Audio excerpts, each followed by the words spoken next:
próximo miércoles se va a saber la sentencia a Martín Vizcarra. Está en nuestros estudios el abogado penalista Andy Carrión. Le doy la más cordial bienvenida, doctor. ¿Cómo está? Buenos días, Perla. Gracias por la invitación. Martín Vizcarra sueña con Willax, tiene pesadillas con Willax, dice que se enorgullece de ser el político más odiado de este canal. Lo cierto es que en este canal se han hecho una serie de revelaciones en cuanto a su condición como trabajador de una empresa cuya dirección era inexistente, en cuanto a la forma de pago también a través de esta empresa, los terrenos que en este momento supuestamente está vendiendo al norte del país y una serie de detalles que, doctor Carrión, ¿pueden inclinar la balanza de pronto hacia una condena contra Vizcarra? Bueno, primero decir que cualquier medio de comunicación tiene más bien la obligación de investigar si la información, que en este caso un acusado como Martín Vizcarra, es una información fidedigna, sobre todo si le está brindando al juzgado o al tribunal que lleva adelante un juicio tan importante que él ahora mismo enfrenta. Así es que yo creo que esas críticas vienen más bien para desviar la atención de lo más importante. ¿Qué es lo más importante? Es de que ya la próxima semana, Perla, vamos a poder asistir a la sentencia que va a emitir este tribunal. Por todo lo que hasta ahora se ha venido advirtiendo de lo actuado en el juicio, Perla, al parecer existen altas probabilidades de que más bien se imponga una sentencia condenatoria. Recordemos de que aquí no solamente tenemos colaboradores eficaces, testigos protegidos, sino además, lo más importante en este tipo de casos, la trazabilidad de los dineros. Es decir, cómo, y esa es parte de la imputación que ha realizado Germán Juárez Atoche, que es el fiscal responsable, cómo Martín Vizcarra habría recibido los dineros que se le imputan, habrían sido en contraprestación por beneficiar a las empresas como por ejemplo Obrains. Así es que eso es lo medular en este caso. Ya se avecina una sentencia condenatoria. Yo creo que aquí Willax lo único que ha hecho es investigar sobre la información que ha brindado Martín Vizcarra al juzgado en su oportunidad. Y lo seguiremos haciendo. Que no le quepa la menor duda al señor Vizcarra. Ahora, para hablar sobre el tema medular del proceso, ¿cuáles son esos argumentos contundentes que usted considera que podrían derivar en una condena a Martín Vizcarra? Entiendo que ayer también el fiscal ha presentado 7 pruebas excepcionales. Lo que se le imputa a Martín Vizcarra es que durante su época en la que él regentó el gobierno regional de Moquegua, 2011 al 2014, él habría favorecido a algunas empresas como por ejemplo Obrainsa en 2 obras importantísimas, Lomas de Hilo y el Hospital de Moquegua, pero que habría recibido contraprestación para favorecerlos, ¿no? Alrededor de 2 millones, alrededor de 2 millones, y que el actuar de Vizcarra se habría desplegado infringiendo precisamente sus roles de gobernador. Eso es la imputación de fondo. Ahora, ¿qué tiene la Fiscalía para probarlo? Que es lo más importante, Perla.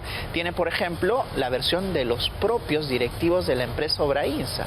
Tiene la versión de las personas que generaron los dineros y los recursos para poder ir retribuyendo esa contraprestación por parte de Martín Vizcarra. Tienen también, y esto es importantísimo, la geolocalización, es decir, si Martín Vizcarra en efecto se encontraba en la empresa o no, cuando los empresarios señalan de que eran las oportunidades de las entregas de dineros. Y eso se ha confirmado. Y eso durante el juicio se ha podido advertir, son pruebas que se han mostrado, que no han podido ser controvertidos por parte de la defensa. Así es que yo creo que aquí existe un caso sólido. Naturalmente, Perla, finalmente quienes toman la decisión son los jueces de en qué sentido van a resolver, pero si hablamos de sustento probatorio, de la imputación de este caso que ha llevado la Fiscalía a juicio, yo creo que es uno de los más redondos que tiene este equipo especial Lavallato. Permítame, doctor Carrión, tenemos una noticia de último minuto que tiene que ver con Betsy Chávez, porque el juez Juan Carlos Checli ha ordenado que se levante esta medida de comparecencia restringida que gozaba Betsy Chávez y está ordenando que se le dé plazo de prisión y además está ordenando su captura nacional e internacional. Dice la resolución del juez Juan Carlos Checli dictar prisión preventiva por el plazo de 5 meses contra la acusada Betsy Chávez Chino, ¿no? En fin, y además está pidiendo su captura nacional e internacional para Betsy Chávez. ¿Esto por qué es importante, doctor Carrión? En este momento esta señora se encuentra asilada en la Embajada de México. Todavía Perú no le ha otorgado el salvoconducto. Pero entiendo yo que a pesar de que el juez esté pidiendo prisión preventiva, ubicación nacional e internacional, las embajadas, las misiones diplomáticas son inviolables. Mi pregunta va por ese sentido. ¿Podría, a la luz de esa resolución del juez, entrar a la embajada, intervenir en la embajada y detener a Betsy Chávez, o esto es inviable? Mira, esta resolución que acabamos de conocer, emitida por el juez Juan Carlos Checkley, cambia un poco el panorama de lo que ahora está sucediendo. Tú bien has descrito los hechos de que Betsy Chávez se encuentra el día de hoy asilada en la Embajada de México en Perú.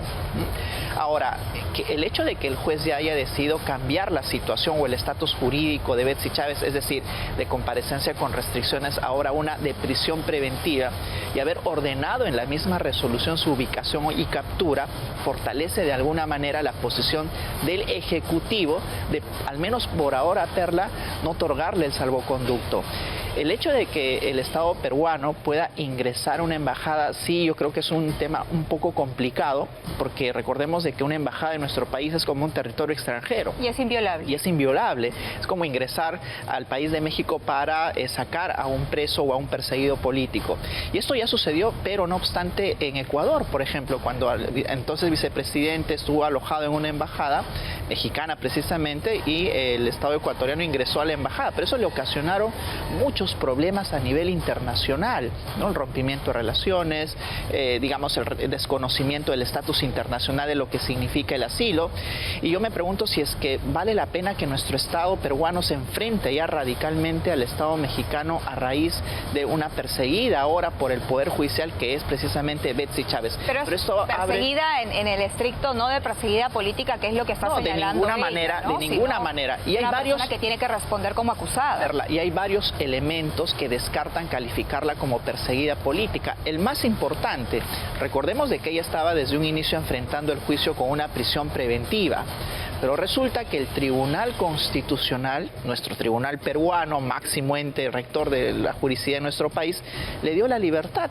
Entonces, ¿qué persecución política existe cuando los niveles de control judicial y constitucional en nuestro país le han favorecido a Betsy Chávez? De hecho, la situación jurídica, es decir, que se encuentra alojada y asilada ya en la Embajada de México, ha sido promovida también porque en el Perú hemos respetado la comparecencia con restricciones y que ella enfrente este juicio en libertad. Entonces, de ninguna manera podría calificarse como una persecución política cuando los propios órganos, incluso el Tribunal Constitucional peruano, le ha otorgado la libertad. Para quienes recién se conectan, entonces el juez Juan Carlos Checkley, esta es una noticia de último minuto, ha ordenado que se cambie la situación legal de Betsy Chávez, asilada en la Embajada de México, que ya no tenga comparecencia con restricciones, sino está ordenando mandato de prisión preventiva y además su captura nacional e internacional. Y estamos analizando este contexto con el doctor Andy Carrión, abogado penalista. Perú podría solicitar eventualmente la extradición de Betsy Chávez. O sea, ¿cuál sería el camino a seguir? De acuerdo, no puede intervenir en la Embajada de México porque es un territorio inviolable, es una misión la misión diplomática es inviolable, pero el camino de la extradición podría activarlo Perú. Y ahora bien, entendiendo que México le ha dado a ella un asilo por supuestamente ser perseguida política, entiendo yo que el manejo quedaría básicamente en temas de relaciones entre países, Perú y México, y ver si llegan a algún acuerdo, doctor. Dentro de los ámbitos de la cooperación, pero es este gobierno mexicano el que le ha otorgado el asilo a Betsy Chávez. De hecho, ella ya está asilada, solamente que por ahora en la Embajada Mexicana en nuestro país. Claro. Si es que el Estado peruano, a raíz justamente de esta orden del juez Checkley, de emitir una orden de prisión preventiva, solicita la extradición, es poco probable que se le otorguen, porque finalmente la decisión última de si se le otorga o no la extradición es del Ejecutivo mexicano. Y si el Ejecutivo mexicano le ha otorgado el asilo, al menos durante esta gestión, durante este régimen mexicano, va a ser muy complicado de que se le pueda ya extraditar de México, porque en algún momento el Estado peruano también va a tener que analizar si otorga o no el salvoconducto. Así es que por ahora esa posibilidad de extradición va a tener que ser activada naturalmente en nuestro país a raíz de esta decisión del juez Checkley, pero es poco probable que durante esta gestión del Ejecutivo mexicano se pueda acceder a esta extradición. Ahora, activan el proceso de extradición en Perú, asumiendo que así sea. Probablemente no se lo dé Claudia Sheinbaum, como usted lo está diciendo esta mañana, por la afinidad además política que existe. Pero usted me decía que esta resolución del juez Juan Carlos Checkley, que está ordenando prisión preventiva para Betsy Chávez y captura nacional e internacional, fortalece la postura de Perú en cuanto a no otorgarle el salvoconducto. Perú podría decir, esta señora ya tiene un pedido de prisión preventiva, orden de captura nacional e internacional, no vamos a concederlo. Y entonces, Betsy Chávez podría quedarse allí en la embajada de manera indeterminada. En el ámbito internacional, un precedente importante es el del fundador de Wikileaks, ¿no? Recordemos de que él también estaba alojado en la embajada en un país extranjero, pero estuvo durante muchísimo tiempo porque no se le quiso otorgar el salvoconducto para que abandone el país. Yo creo que a raíz de la decisión emitida por el día de hoy por el juez Juan Carlos Checle, no solamente fortalece la posición del Ejecutivo, sino que el Ejecutivo puede también argumentar de que esta dilación se debe más bien ahora a una resolución judicial, ya no necesariamente a un antojo o quizás a una oposición política en contra de Betsy Chávez o persecución política, sino que ya más bien sedimenta una persecución jurídica, que es legal, ya dije, no es una persecución política, y eso es importante porque el Ejecutivo de todas maneras va a tratar de aprovecharlo en ese sentido. No se llegó a los votos necesarios en el Congreso de la República para inhabilitarla. Se necesitaban 68 votos, se consiguieron solamente 63, se han presentado hasta 3 reconsideraciones. Finalmente, el día de ayer, la Comisión Permanente del Congreso aprobó este nuevo informe que sí propone nuevamente inhabilitarla por 10 años en el ejercicio de la función pública. Pero vemos un Congreso de la República que avanza y retrocede en sus pasos y le permite al abogado de Betsy Chávez utilizar el espacio del Parlamento Nacional para dar este relato de victimización política, no de persecución política. ¿Cuál es su comentario al respecto? Mira, yo creo que el Congreso de la República al día de hoy nos ha demostrado que una cosa es cuando tiene una actuación o apreciación pública de los hechos, y otra cosa es cuando realmente se enfrenta a las votaciones en el Congreso de la República. Muchos congresistas obviamente se pronunciaron a favor de la inhabilitación de Betsy Chávez, etcétera, pero luego el momento de los votos más bien reculan y no alcanzan las mayorías, porque querramos o no, incluso al día de hoy, Perla, existe apoyo parlamentario a la gestión de Pedro Castillo. Recordemos de que todavía están el ala magisterial, por ejemplo, que apoya a Pedro Castillo, o incluso Perú Libre, que algunos no apoyan a que se inhabilite a Betsy Chávez. Entonces, yo creo que por ahora, al menos en el Congreso, más allá de intentos de algunos grupos políticos de inhabilitar a Betsy Chávez, no se cuentan necesariamente con los votos. Eso imposibilita... ¿Crees que tampoco procedería esta nueva inhabilitación? Bueno, veamos. Yo creo que eso depende también, Perla, de la eventual sentencia que emite el tribunal, ¿no? Porque si el tribunal cumple con condenar, por ejemplo, a Pedro Castillo y también a Betsy Chávez, pues entonces el apoyo político que luego el Congreso de la República vaya a ostentar para inhabilitarlos estaría dado. Es decir, hay una decisión jurídica en la cual se les impone una sentencia condenatoria, y por el delito de rebelión también ellos podrían utilizarlo para poder sedimentar y justificar muy bien una inhabilitación. De acuerdo. Pero al día de hoy yo creo que todo está supeditado a la eventual sentencia que vaya a emitir, y estamos en la etapa final.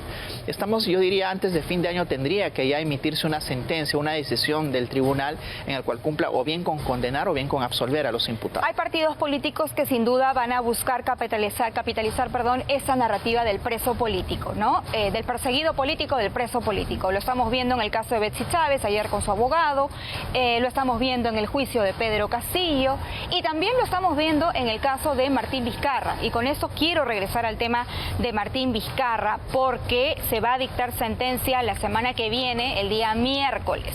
Entonces, hablábamos sobre la participación dentro del proceso de los funcionarios de las empresas que aseguran le pagaron la coima a Vizcarra para que a esas empresas les entreguen las obras.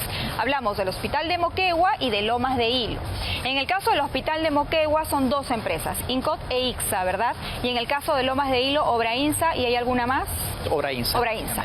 Entonces, ¿qué es lo que han dicho puntualmente estos funcionarios? Bueno, muchos de estos funcionarios han sometido a un procedimiento de colaboración eficaz ante la Fiscalía, y cuando se someten a este procedimiento, lo primero que tienen que hacer estos empresarios es reconocer el delito. Es decir, han reconocido de que en efecto ellos han contribuido con un pago corrupto a esta contraprestación o favorecimiento por parte de Martín Vizcarra. Así es que en principio ellos han colaborado de manera activa. El procedimiento de colaboración eficaz, Perla, implica no solamente la versión del empresario. Se han tratado de descalificar muchas veces esta versión de los empresarios, sino que implica también que aporten medios de prueba. Es decir, ¿de dónde sacaron los dineros, por ejemplo, para pagar a Martín Vizcarra? ¿Cuál fue la trazabilidad? ¿A quién se le dio? ¿Cuáles fueron las entregas? ¿Qué montos? ¿Dónde se encontraba Martín Vizcarra al momento precisamente de recibir los dineros?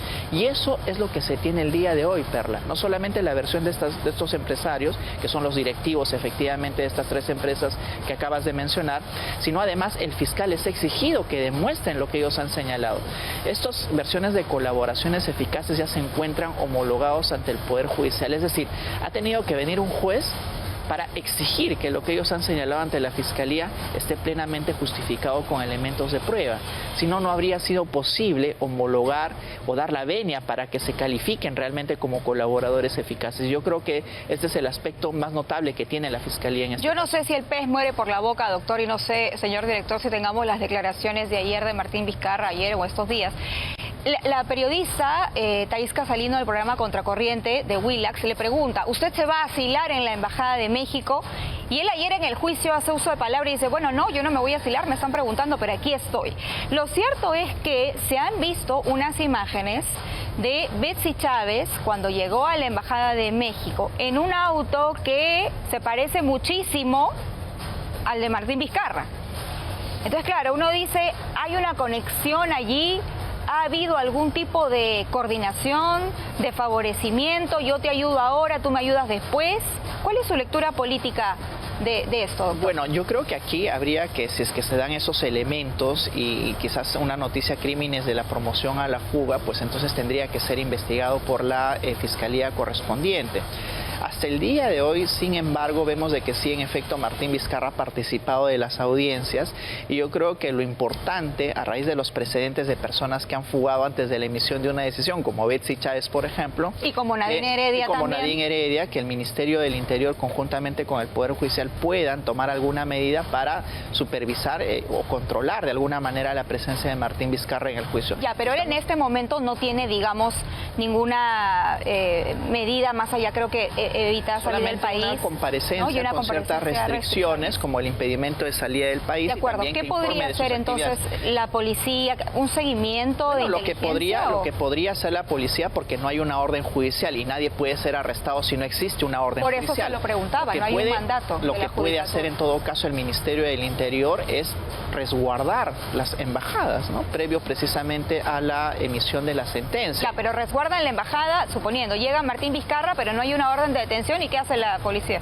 Bueno, no hay una orden de detención, pero esto podría ser informado de manera inmediata al juzgado, ¿no? Ese es un punto importante porque al menos, y es importante, pero a su vez hay un vacío normativo. Exacto, porque mientras la policía avisa, suponiendo que esto se dé, el señor ha llegado a la embajada, llama por teléfono, le contestan, el juez emite su resolución diciendo no y tal. O sea, sí, no podrían detenerlo, Perla, pero lo que sí podrían hacer es impedir que ingrese.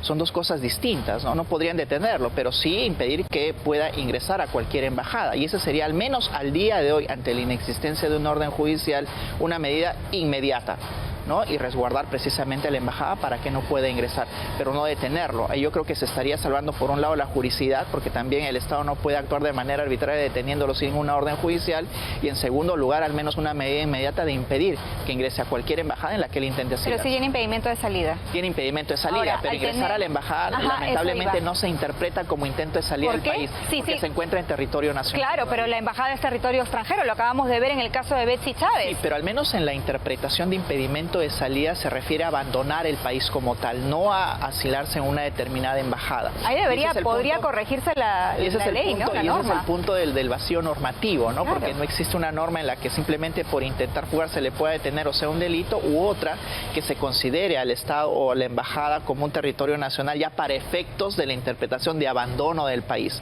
Ese es un punto, digamos, flaco que tiene al menos la norma, pero que con la interpretación de impedimento de ingreso a la embajada podría solventarse al menos por ahora. Claro, lo acabamos de ver ahora con Betsy Chávez, que el juez Juan Carlos Checli ha ordenado prisión preventiva y su captura a nivel nacional e internacional. Pero aunque o a pesar de esa resolución, pues el Perú no podría ingresar a la Embajada de México porque se considera territorio inviolable y territorio extranjero. No así si Martín Vizcarra decidiera asilarse en alguna embajada. O sea, es ahí una contradicción en sí misma. Yo le preguntaba, y me gustaría insistir insistir sobre el tema del discurso de la victimización política, del preso político y tal, porque no es coincidencia, estamos en un escenario de elecciones, vamos a ir a votar todos el 26 de abril del próximo año, y claro, hay partidos que están buscando sacarle el mayor jugo a esto. Lo hemos visto con Betsy Chávez, lo hemos visto con Martín Vizcarra, que quiere de alguna manera adherirle esos votos a su hermano Mario Vizcarra, ¿no? Pero también lo hemos visto con Guillermo Bermejo. Guillermo Bermejo, que está sentenciado por terrorismo en este momento y que le ha cedido de alguna manera su lugar en la postulación a Ronald Atencio, su abogado además, ¿no? En algún momento. Y claro, él desde la cárcel está coordinando políticamente y legalmente cuáles son los siguientes pasos que va a dar el partido político. Eso lo ha dicho el propio Atencio. Yo lo que creo a lo que juegan estos políticos que acabas de mencionar, por ejemplo, inhabilitados, ¿no? Martín Vizcarra está inhabilitado, ha sido inhabilitado hasta en 3 ocasiones por el Congreso para participar en cualquier elección popular. Lo mismo ahora, Guillermo Bermejo, a raíz de la imposición de la sentencia condenatoria, nada menos que por el delito de filiación terrorista. Y claro, lo que ellos, a raíz del personalismo político que existe en nuestro país, yo creo que están jugando a la fuerza de arrastre, ¿no? Es decir, el personaje público que se ve imposibilitado de postularse en las próximas elecciones, pero que utilizan esa imagen ya ganada dentro del ámbito político para promover a personas que sí podrían eventualmente ganar, no sé si la presidencia, pero sí quizás una curul, ahora que vamos a tener 2 cámaras de senadores y de diputados. Yo creo que Martín Vizcarra, por ejemplo, juega esa fuerza de arrastre, a diferencia de Guillermo Bermejo, que quiere poner a su alfil más bien, porque es su abogado. En este caso en el cual ha sido condenado, él lo representó, y en los múltiples procesos que estuvo, porque Guillermo Bermejo tuvo hasta que enfrentar 3 juicios. Este es el tercero en el cual se le impuso esta sentencia condenatoria. Así es que yo creo que ante la imposibilidad de la participación directa en la política, pues simplemente están promoviendo bien la adhesión de sus allegados o la promoción de ciertos alfiles, como en el caso de Guillermo Bermejo. Ahora, no hay ninguna prohibición en la ley que impida que una persona que está presa en este momento, como bien lo dice, nada menos que por terrorismo, pueda manejar desde la cárcel políticamente el partido político que busca este señor tenga una presencia en el siguiente Congreso. Y le hago la misma pregunta en el caso de Martín Vizcarra. No hay ninguna prohibición para que una persona inhabilitada pueda realizar coordinaciones políticas, dar mítines y tal, sabiendo perfectamente que él no va a poder asumir ningún cargo. Bueno, la prohibición que se le impuso, por ejemplo, a Martín Vizcarra es una prohibición de postularse por sí mismo a un cargo de elección popular. No tiene él inhabilitado su derecho de participación política de manera indirecta, es decir, él puede promover una candidatura, ¿verdad? O incluso puede ir a votar. Lo que él no puede hacer es elegirse a través de un cargo popular. Y lo mismo para Guillermo Bermejo. Entonces no existe al día de hoy, Perla, una medida específica que se les haya impuesto a ambos, por ejemplo, que les imposibilite ya no solo participar, sino además promover una determinada candidatura. Pedro Castillo, por ejemplo, muy a menudo se pronuncia en las redes sociales promoviendo también su partido político. No, y quiere ir al Senado. Quiere ir al Senado, aunque él el día de hoy no tiene ninguna medida en contra. Es decir, Pedro Castillo no está inhabilitado, él puede ser senador o diputado. Y tampoco tiene una sentencia, al menos todavía. Y tampoco no hay una sentencia, ¿no? Dependiendo de lo que los jueces vayan a decir al final de este juicio por el delito de rebelión. Así es que yo creo que ante esta imposibilidad o una norma específica o una sanción, ellos sí pueden promover otras candidaturas. Y en el caso de Betsy Chávez, ella tampoco está pues impedida, ¿no? Ella tampoco está impedida, entonces ella podría eventualmente postularse a un cargo de elección. El impedimento tiene que ser expreso, ¿no? Y si no existe un impedimento expreso, ya sea a través de la inhabilitación en el Congreso de la República o a través de una sentencia condenatoria, tranquilamente pueden postularse a un cargo de elección. Recuerda, doctor, que hace algunos años en un debate presidencial precisamente salió una persona que estaba presa y le dieron permiso para ir al debate. Gregorio Santos. Estamos hablando de Gregorio Santos. ¿Se acuerdan? Y le dieron permiso para que vaya al debate. Lo llevaron enmarrocado al debate, habló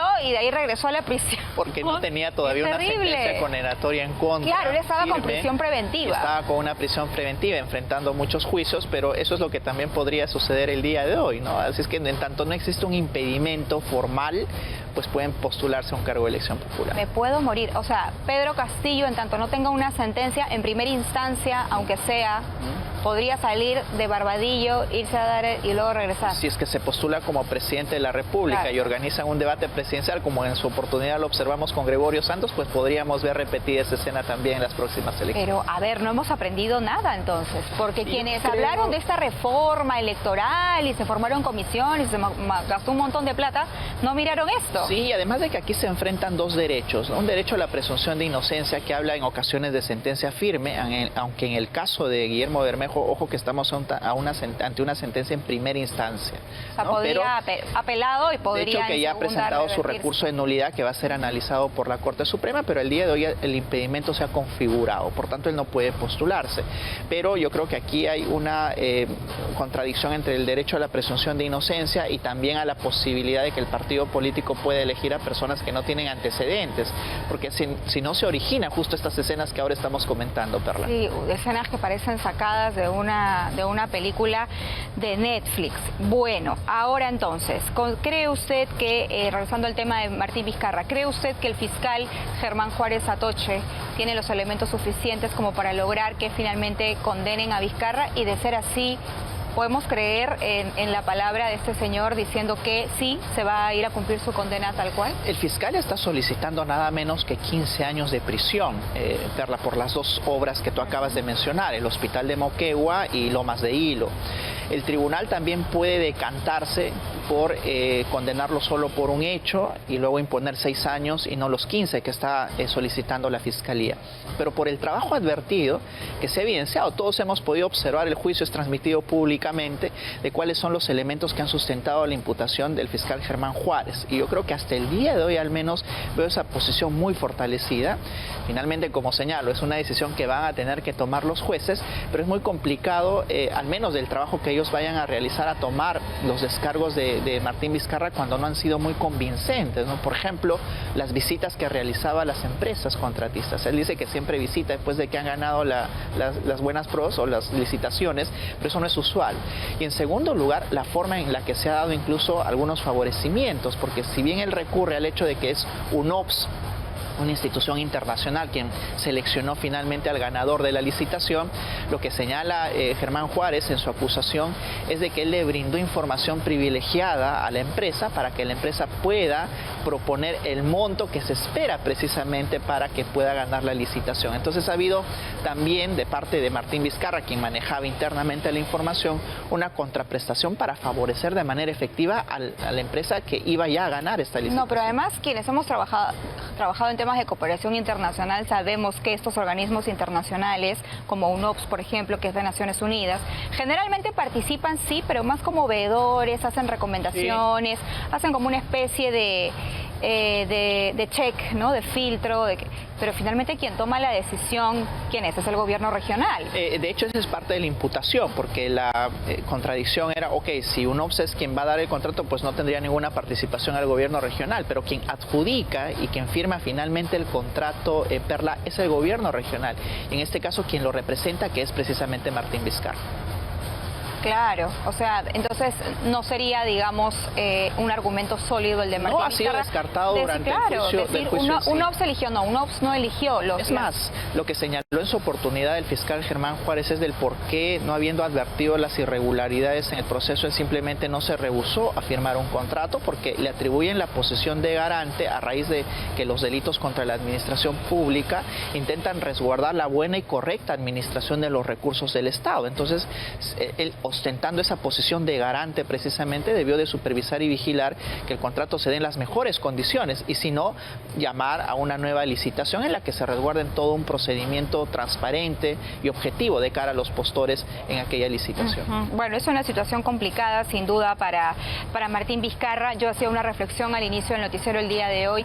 Qué terrible para todos los peruanos tener expresidentes o altos funcionarios que en este momento estén presos, procesados, inhabilitados. Es Es decir, bueno, eso ¿a habla dónde muy hemos mal, llegado, eso no? habla muy mal de nuestro país en el ámbito internacional y por supuesto nacional, pero la contrapartida de ello, Perla, es de que están siendo sancionados. Bueno, sí. ¿No? Y que el Poder Judicial con sus bemoles y también el Ministerio Público está funcionando, que nadie está por encima de la ley. Incluso en el caso de Pedro Castillo eso lo señaló el Tribunal Supremo cuando le impusieron esta prisión por un delito en flagrancia, que es el delito de rebelión.